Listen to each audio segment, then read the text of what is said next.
Let's go, world. Before I begin on this project, it's a whole different story. I want to show you guys something. Look at it. Let me show you guys what we got here. So this is it's gonna be a channel sponsor / review product. Now you guys know I don't work with just anybody, right? There's a couple companies I do work with, one being them. That's gonna be in the next video. You're gonna love that. Actually, that might be on the video before this one, unless you see this one first. Anyway, let me show you guys something. This thing is sick. So it's a heavy duty truck code reader. Now I got to open it and look at it a little bit. So got the dongles here. Got your, I believe it's a 9-pin. It's a 6-pin. 6-pin. It's for these old trucks for most part. This might be for like probably a Volvo, I would guess. Oh man, we got the boot. Here we go. Let me show you guys. Got the manual. We're gonna get to that. I want to show you guys this thing. So shout out to Ansel. I'm gonna have a promo code right here and in the description below. Save some money, guys. You need this. If your truck breaks down, regen, whatever the case may be, if you're a truck driver, it doesn't matter if you're a company driver and or an owner operator, you need to have this. It's just such a simple thing to have that you can actually clear the code, see the code. If you're on the side of the road, you can literally call your boss or call the pilot, TA, whoever's gonna be coming out fix your truck, tell them exactly what your issue is. You take the code, if it doesn't say what it is, and you just go on Google, look it up. It's so simple. So I'm gonna show you guys how this thing works, and we'll go from there. It's not an ELD, by the way. It was commented before, I didn't know you're on ELD. I don't. That's for this scan gauge. Another thing, shameless plug, but you gotta have the scan gauge as well. I mean, it's good to have. So pull off the adapter, simple as that. That mine's gonna be the 6-pin. Take it, plug it, that's it. So take this, and you plug it into this. Simple as pie. Look at that. And she turns right on with no power. So I'm gonna put some power to it. Turn it. And now you're gonna hear a loud beeping, but it is what it is. Sorry guys. So let's go. Well, we'll just choose the first one. How about that? Let's go fast scan. Yeah, you guys can't really see it. There we go. Okay, that literally took like 15 seconds. So I have one code right here. It's gonna be trailer number axle trailer number 3, which is gonna be more than likely just a tractor for the ABS. Oh, ignore these two. These are just because low air, and then the low oil is because the truck is off. But I do have an ABS light here. So it did read the ABS. So what we're gonna do is so we're gonna try to exit. Now, obviously I haven't got to mess with it in this truck that much. This is the first time I've actually plugged it into this truck. So communication failure. So let's go back here. Vehicle information. So here you have all my info. You got the mileage, the VIN. I don't know if it'll show it. Nope, does not show the VIN. So mileage, engine make Caterpillar, model C16, total vehicle hours, engine hours. This is a 600, so it does show what's on there. It's showing 596. And then, so what I'll do is I'll start the truck up and then we'll try it again. So, I mean, essentially it shows you everything. Idle hours right here, 7,900. Idle fuel use, 6,000 gallons. PTO hours. So, I mean, this thing is pretty cool. Complete scan. So, now I'm back on this setting. I will show you guys another thing that is actually cool to work with. Also earlier, by the way, I said this is like a Volvo or something. Technically, if you don't use this connection right here, you're just gonna end up using this one, plugging it into the OBD. So this will work on your cars, it'll work on your trucks, pickup trucks, you name it. So I'm gonna show you guys that here in a second. All right, I'm gonna show you something. Don't mind the mess. So this is my OS scan gauge for my camera. I just broke, I disconnected it. Ignore the mess. This right here is my GMC Denali Duramax.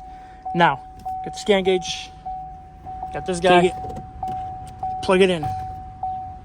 Comes to life. Some more beeping, I apologize. Just is what it is. I don't make the rules. So this one is gonna be that OBD. You can, same thing, do a lookup on it. So I got, looks like 3 codes, and it's showing you how much it is. So I could read stored codes. So this is gonna be a GM. So right here, this is the actual code I do have, guys. Look. Cylinder 4, glow plug, circuit, open. So tells me the code, tell me exactly what the issue is. So no need to go any further than where I'm at now, right? Just go get a new pack of glow plugs for 120 bucks, throw them in, clear the codes, forget the issue. So you can also clear the codes. We'll go down here to read pending codes. Yep, so it's just that one code that I have. Sometimes I get another code, but that's literally the only code I have on this truck, which is a good thing for a truck with this many miles. So we'll see what else it'll show us here. Look like this. Read stored codes. GM. No fault code. Okay. So we can go to erase codes. Not supported. Okay, because there's no codes. DTC lookup. So fuel, volume, regular, control, open circuit. This is not for this truck because that's not a code for this truck. So I will be showing you guys more of this thing. I'll go and plug it into a different truck and I'll show you guys that too at another time, more than likely. I'm short on time, but I did want to show you guys, and I really want to apologize to Ansel for the delay. Guys, I've had this thing for a couple months and I still have not got to play with it. So now that I actually did, this thing is freaking amazing. I love it. It will definitely come in handy. And they got the bigger boy one. They got like the actual big computers and all that. But this one right here is all you really need. Just throw it in the center console and forget it. So it's pretty self-explanatory, man. There, got the beeping right up for you guys, but easy to use, easy to store, easy to plug and unplug. 8-pin or 7-pin, 9-pin, 6-pin, whatever it was, and definitely worth the money. All right, guys, so go check out that link and get yourself a little bit of a discount through my new friends over at Ansel. This and this is broken, so this door flew off, but it was still stuck on the truck. I glued it before, but it broke off just because the high winds and the gap I have between the truck and trailer. So the bottom piece broke too. I have a new bottom piece. I don't have it here. I have this here, I have that here, and I have a door. This we're gonna take off, and then this, and then we'll throw the other one on from the parts trailer that I got. All right, so we back this guy up here. Now let's pull these things off. So I bought this trailer for parts, for the axles and fuel tank, the unit, the parts off of it. The unit actually runs. So I might pull off both the doors. The guy before me rattle canned it. You can tell all the runs. I think what he did was swap these with some other ones that he had, I'm guessing, or whatever, but this one's not 100% perfect either, of course. Here, not a big deal, still better than the other one. The skin peeled on the other one. So yeah, we'll pull these off and then we'll go from there. Surprisingly, it's pretty easy to take those off. So what I'll do is climb here. I think this might be the move. Take this 13 mil off, and then I think that's it. Just gonna open this up, then I'll put some bolts in here to hold this thing really nice and tight. And screw this thing. It's stupid. So I'll show you guys how we're gonna do that here.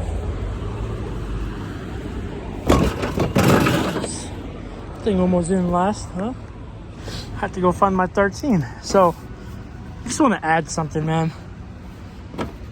For the guy, I stepped in oil. That's great. That commented and said he's unsubscribing because he hates POV style vlogs. It's definitely a 12. Look, I'm a one-man TV show over here, okay? I'm trying. I'm doing the best that I can for what I can.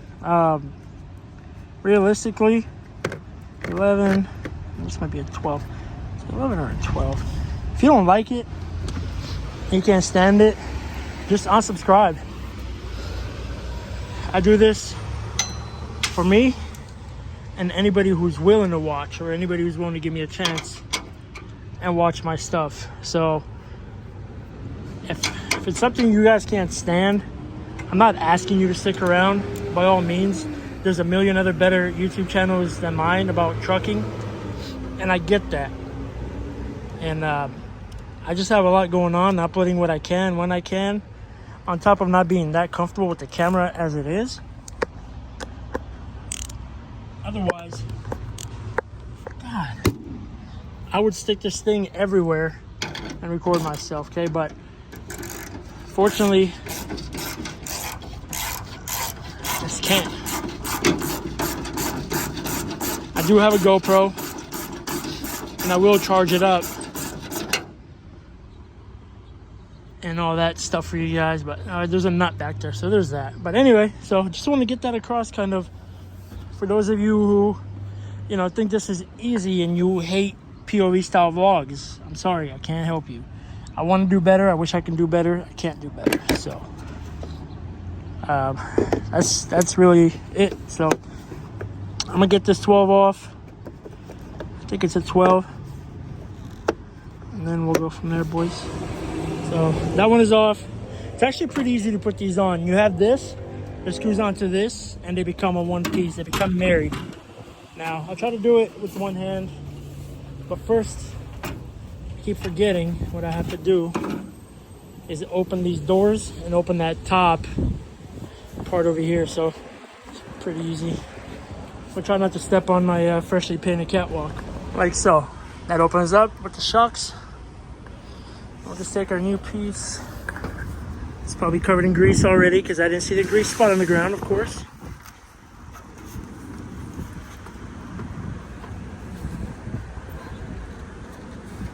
So, like that. Not really anywhere to grab it. And it just pretty much goes on that and that part right there. Let's see. Just like so. Sticks onto there, sticks onto there, closes, and it gets screwed in by that screw right there, which I'm going to take off right now. Screw it in, and then there's that long one that I just took off. It goes here. And then the bottom panel is going to go right here, screw into this. Pretty much easy. You guys can see my mess. So pretty much done. My next step is gonna be pull it all off, sand them, and then actually paint it with real paint like I did the truck. I'm gonna mix everything up in the gun, but I gotta get the bottom piece. It's at my friend's house, and he's on the road, so I can start, but it would be useless, pointless, whatever, because I'm gonna end up going on the road with the miscolored unit. So. And it's not easy work either, man. This plastic, it just needs gluing and bondoing, man. So, it is what it is. Obviously, this is like a matte black color he used versus that gloss I had. Whatever. So, everything has like nice screws in it. This one I used the lock nut, so it's never coming off again. So, it's not going to start shooting off that way. And then, I did some stuff to the truck as well. I'll show you guys. But this was my main concern that I wanted to do. Also have a wire right there hanging down. But it's breaking up somewhere over here. Right now when it's parked, it's not. When I'm driving, it does. It'll shut off like 6, 7 of them. It's pretty annoying. So my next step right now is get the ladder try to figure out, I'm gonna start shaking the wires, figure out which one is causing the disruptions in the power. And of course this one right here is to control those front lights up there. So I might connect it, I might not. I might just run the new lights and wires all over and just have it look good. I don't know yet. For now, I'm gonna clean up a little bit, and I still have to clean out my pickup truck because it's disgusting.